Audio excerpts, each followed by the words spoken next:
Hello' NEET এস্পিৰেণ্ট। যোৱাকালি তোমালোকৰ most awaited NEET 2026 exam হৈ গ'ল। তোমালোকে এক্সাম দি আহিছা আৰু তোমালোকে গম পাইছা লেভেল অফ কুৱেশ্যনছ বা যিখিনি আছিলে এক্সামত সেইটো কেনেকুৱা ধৰণৰ আছিলে, ৰাইট? আৰু তোমালোকে নিশ্চয়কৈ এনচাৰ কি সেইখন চেক কৰিছা। তো প্ৰত্যেকজনে যোনে মোৰ ভিডিঅ' চাই আছা ডেফিনেটলি তোমালোকে কমেণ্ট বক্সত কমেণ্ট কৰিবা তোমালোকে কিমান মাৰ্ক স্ক'ৰ কৰিবা, ঠিক আছে?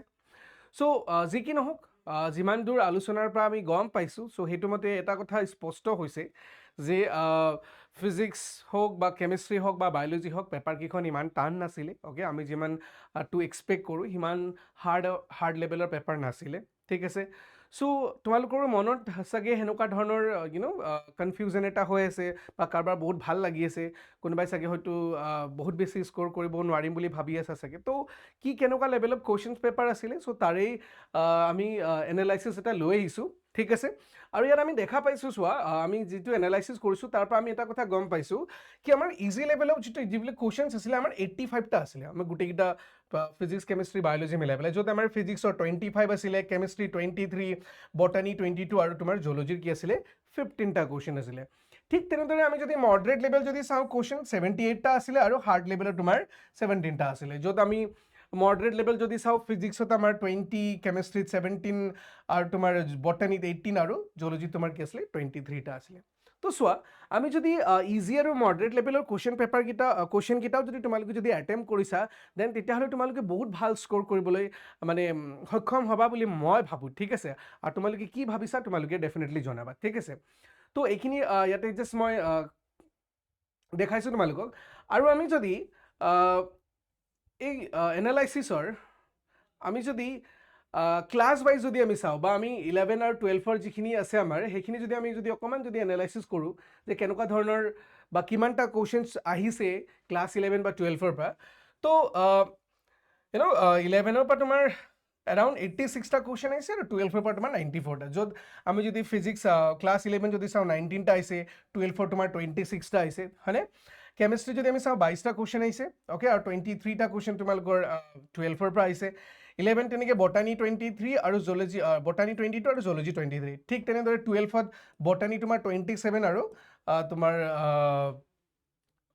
জুলজি তোমাৰ 18টা কুৱেশ্যন আহিছে, ঠিক আছে? তো আমি এইখিনি অলপ পাৰ্চেণ্টেজ ওলাই দেখাইছোঁ, তো তোমালোকে ডেফিনেটলি এইখিনি চাব পাৰিবা।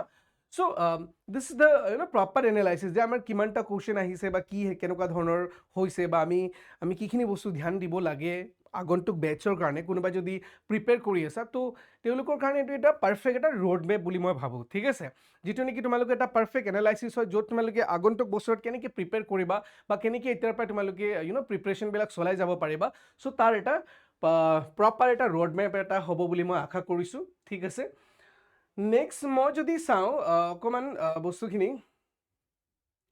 ইয়াত তোমালোকে চাব পাৰিবা, আমাৰ ইয়াতে অলপমান চেপ্টাৰ ৱাইজ এনালাইচিছো কৰা আছে, ঠিক আছে? আমি চেপ্টাৰ ৱাইজ ফিজিক্সত হওক বা কেমেষ্ট্ৰিত হওক বা তোমাৰ জুলজি বটানীত কেনেকুৱা ধৰণৰ কুৱেশ্যনছ পেপাৰ বা কিমানটা কুৱেশ্যনছ আহিছে পাৰ্টিকুলাৰ চেপ্টাৰৰ পৰা, অ'কে?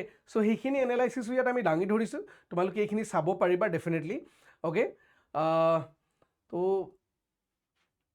আশা কৰোঁ তোমালোকৰ যিখিনি এক্সাম হৈছে তোমালোকে বহুতেই ভাল কৰিছা বুলি মই ভাবোঁ। লগতে আমি কি কৰিছোঁ চোৱা, কুৱেশ্যন টাইপ এনালাইচিছ কৰিছোঁ, তাৰমানে কেনেকুৱা ধৰণৰ কুৱেশ্যনছ আহিছে এক্সামত, ৰাইট? এটা যদি আমি ফিজিক্সত যদি চাওঁ ছিংগল MCQ তোমাৰ 37টা, কেমেষ্ট্ৰিত 35টা, বটানী 29 আৰু তোমাৰ জুলজি 14টা। তেনেকৈ ষ্টেটমেণ্ট বেছ যদি চাওঁ ফিজিক্সত 2টা, কেমেষ্ট্ৰিত নাই, বটানীত নাই, ৰাইট? বা জুলজিটো নাই। তেনেকৈ আমি মাল্টিবেছ কুৱেশ্যন যদি চাওঁ আমি তেতিয়াহ'লে ফিজিক্সত 3টা, তোমাৰ কেমেষ্ট্ৰিত 2টা, বটানীত 11 আৰু জুলজিত তোমাৰ কেইটা আছে 17টা আছে। বাকী তোমাৰ এছাৰশ্যন আৰু ৰিজনিং বেছ কুৱেশ্যন নাই, মেটছ দ্য ফলোইং অলপমান আহিছে, ৰাইট? ডাইগ্ৰাম বেছ কুৱেশ্যন আহিছে তোমাৰ কেমেষ্ট্ৰিত এটা আৰু তোমাৰ কেমেষ্ট্ৰিতে আহিছে অকল, ৰাইট? চ' এনেকুৱা ধৰণৰ কুৱেশ্যনছ তোমাৰ টাইপ বুলি ক'ব পাৰোঁ আমি, অ'কে? তো এইখিনি তোমালোকে চাব পাৰা, ঠিক আছে? তো নেক্সট, চ' সেইখিনি আছিলে। বৰ বিশেষ আমাৰ আলোচনাত আজি নাই, বাট মই ভাবোঁ so' this is the perfect road map for those who are preparing. আৰু টপিক ৱাইজ এনালাইচিছো কৰা আছে ইয়াত, ঠিক আছে? তো কোনটো টপিকৰ পৰা কুৱেশ্যনছখিনি উঠোৱা হৈছিলে বা কোন টপিকত আমি অলপ ধ্যান দিব লাগিব আগন্তুক বছৰবিলাকত, চ' সেইখিনি তোমালোকে গম পাব পাৰা ইয়াৰ পৰা, ঠিক আছে?